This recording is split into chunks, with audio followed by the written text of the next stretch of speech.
We worship you. All right, saints of God. I want you to forget about all your troubles and your trials. We receive. Hello, everyone.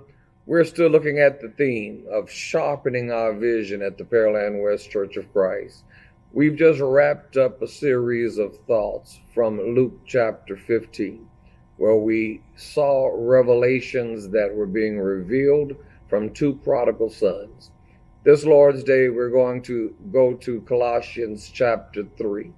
We're going to look at verses 1 through 14, and we're going to continue looking at the theme of sharpening our vision, but we're going to zoom in and focus on the fact that Christ is our life.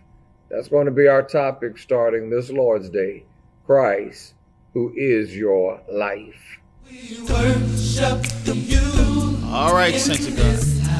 I want you to forget about all your troubles and your trials. We receive.